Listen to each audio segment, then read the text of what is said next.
galera, tudo bom? Pra quem não me conhece, sou Guilherme Alonso, Head Coach da Kizami Team, e tô aguardando entrar aqui agora o Jesse Enkamp, também conhecido como Karate Nerd.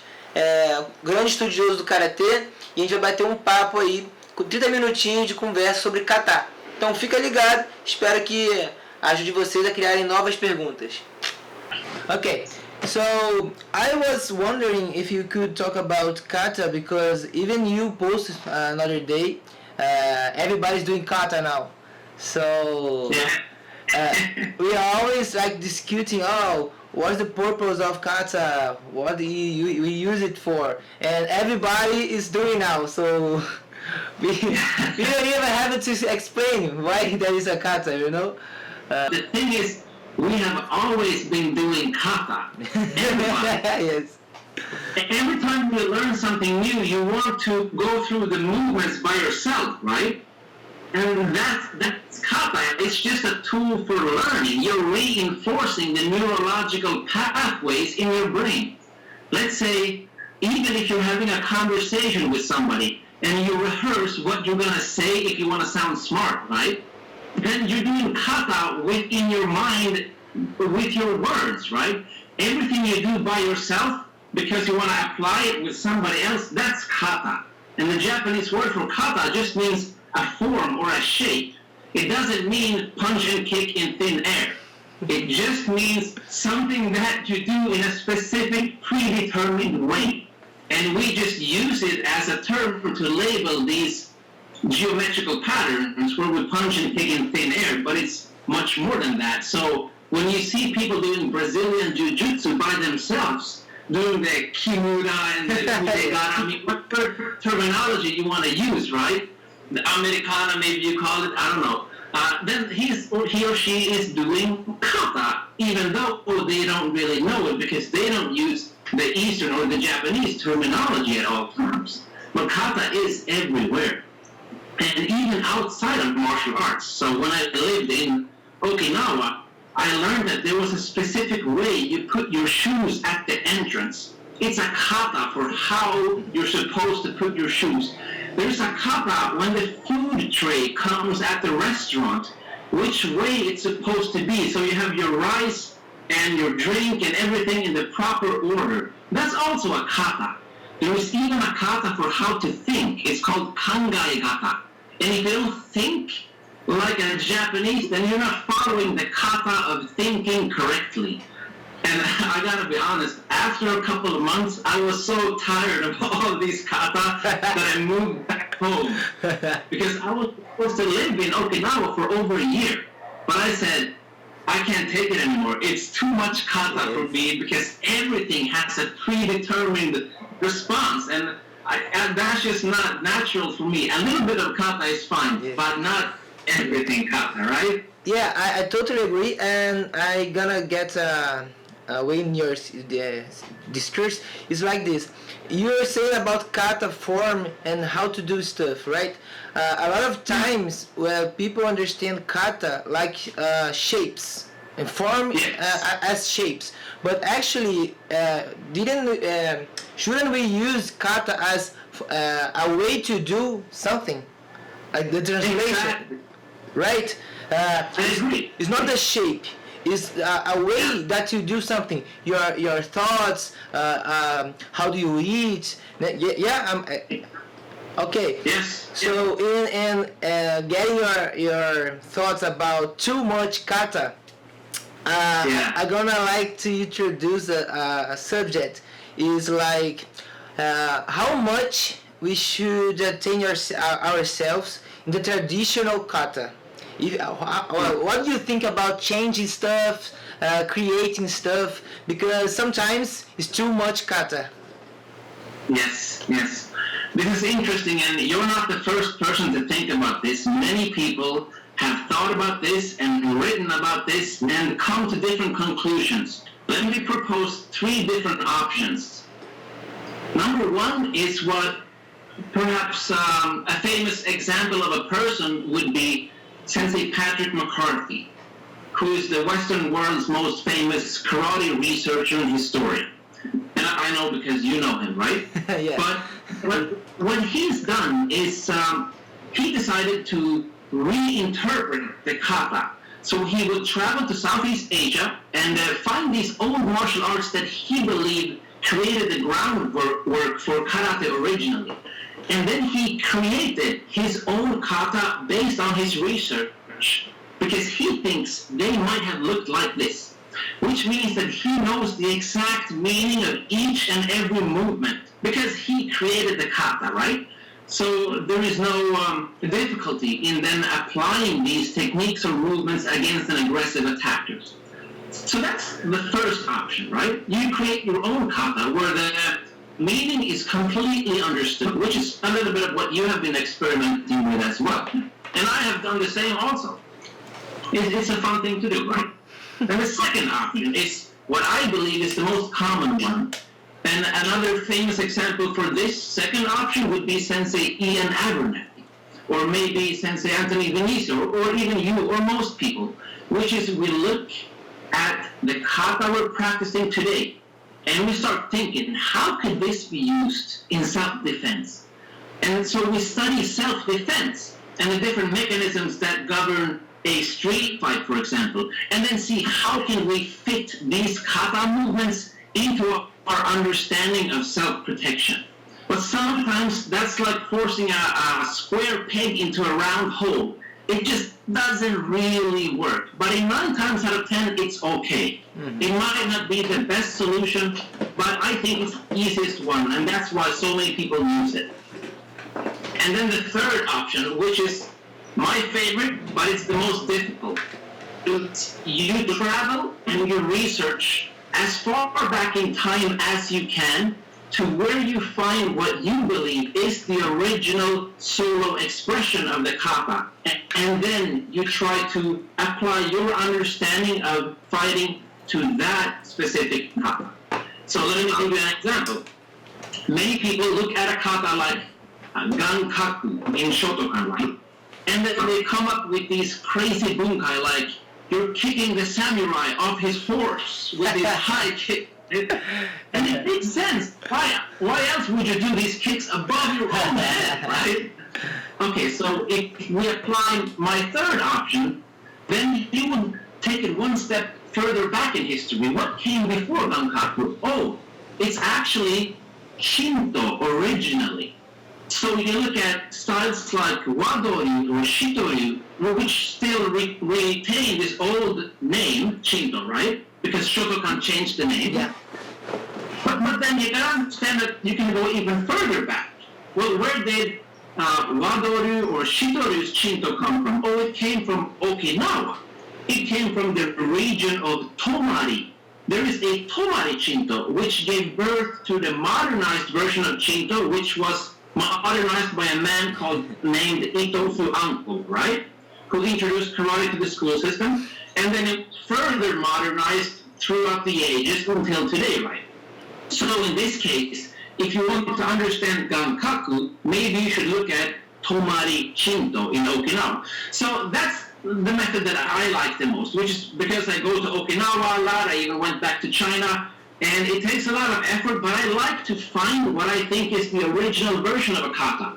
Instead of option 1, making up my own kata, or option 2, going with the modern version of the kata. So as I see it, these are 3 different ways of looking at kata and their practical applications. What do you think? May I put one more? Is what I tried to do. Of course, I don't have the same knowledge that you have.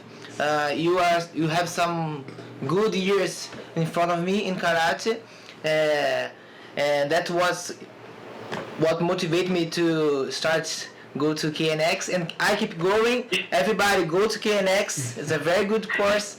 So you have that much knowledge, so it's very difficult for me to really get in my point. But what I try to do is make this research going back in time to the original form, we could say that, and try to understand the principles behind that form and modernize it to my culture, you know, because I have this sense. Hokama Tetsuhiro told about this in the KNX actually, that karate should be modified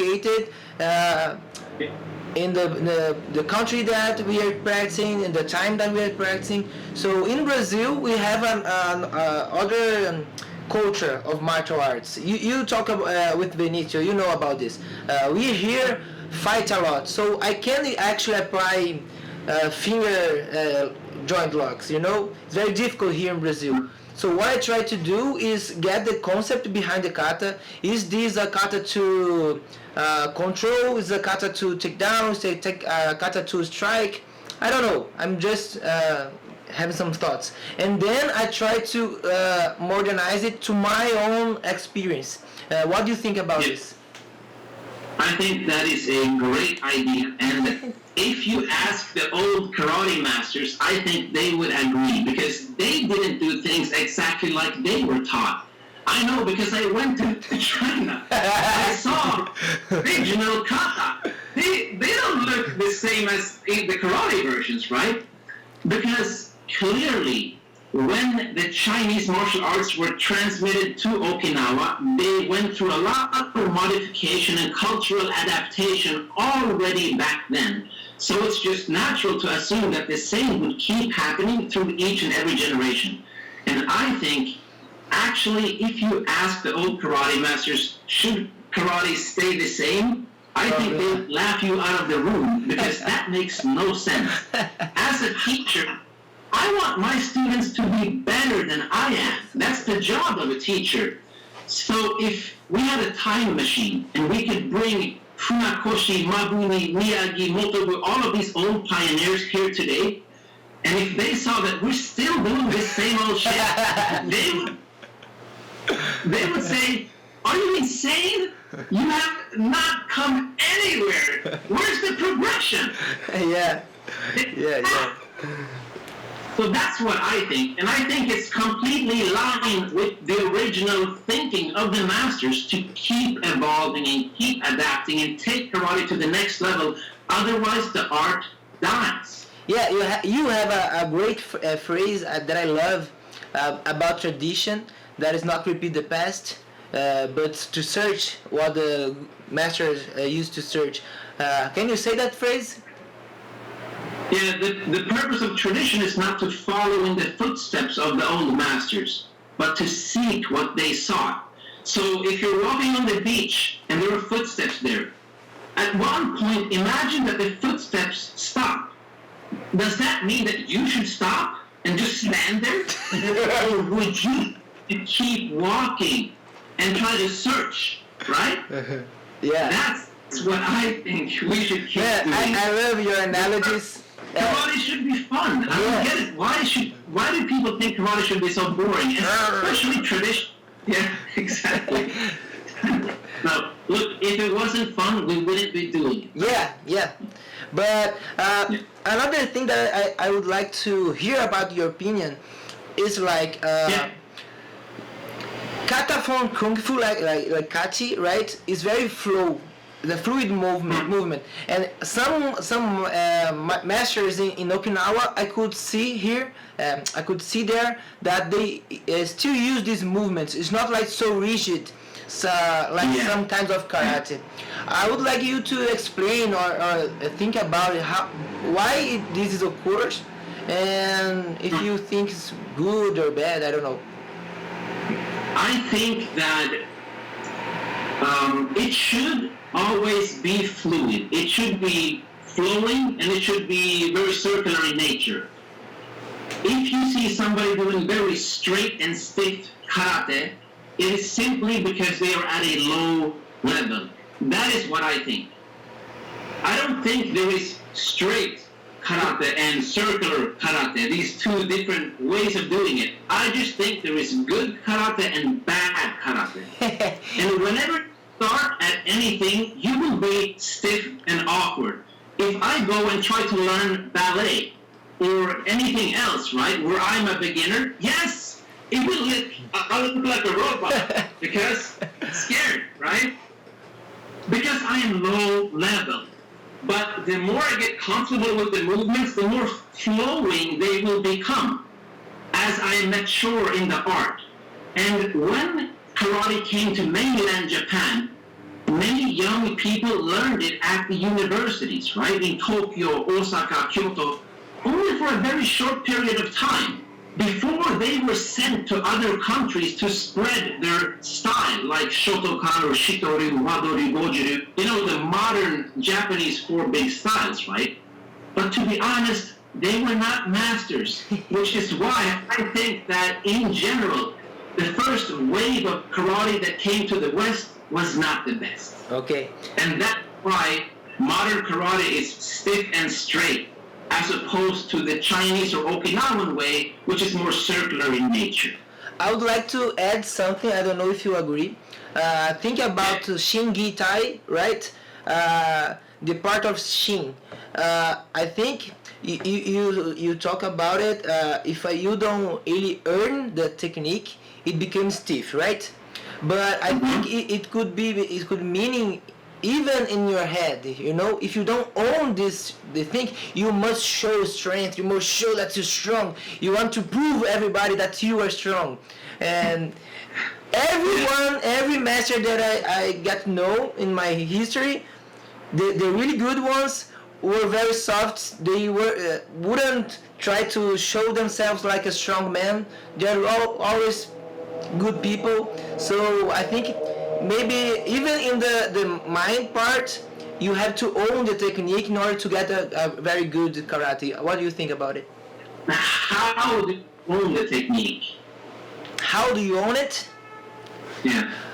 For me, putting some time in training, get loose your thoughts, your ego, just let you be, and sometimes you're gonna own it. So agree with you.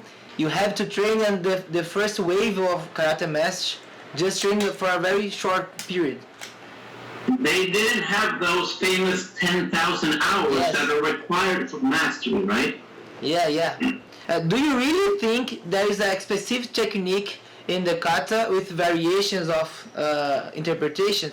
I mean, you talk about this in a video in YouTube that you discovered in China, that actually there is some different representations for the same technique, right?